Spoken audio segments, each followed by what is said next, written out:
We're boiling some vegetable scraps in water to create some vegetable broth, vegetable stock. And while we are doing that, we are also sautéing in olive oil some onions, carrots, and celery, also called mirepoix. So that is going to give a lot of flavor. I think mirepoix is actually French. I think it's called sofrito in Italian, because this is an Italian dish. But we're boiling this to get some of the nutrients and flavor out.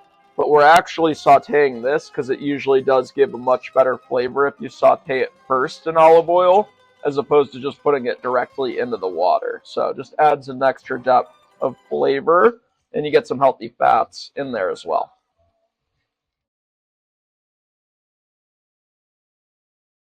So what we did with the sautéed onions, celery, carrots, and a little bit of garlic was put that in with some of the canned beans. We drained the beans, rinsed them to get all the salt and extra crud off, and then we put that into the blender, and we added some of the vegetable stock in there. So what we get out is a very creamy texture, all made by beans. I put 4 cans of beans.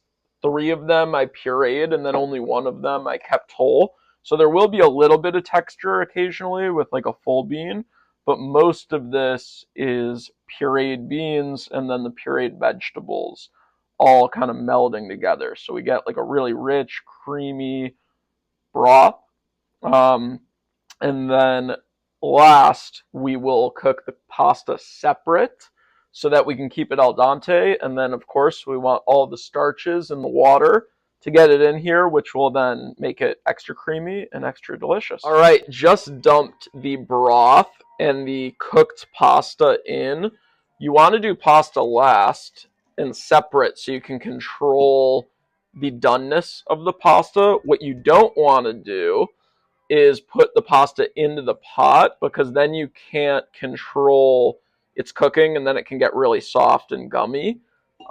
This way it really gets in al dente, then you take it off the heat and it won't overcook as much.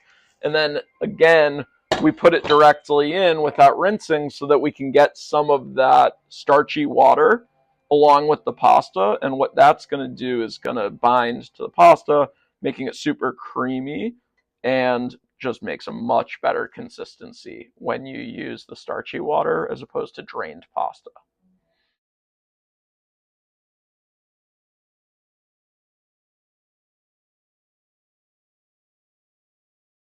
I really enjoyed this. The beans and the orzo, I think, work really well with the like soup slash sauce with it.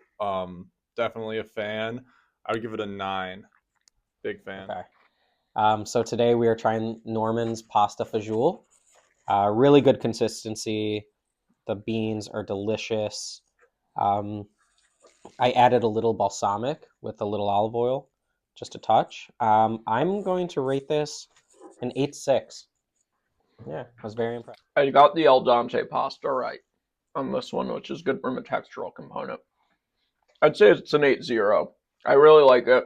Really easy to make, very healthy, and definitely makes you feel good. And it tastes great, so happy with it.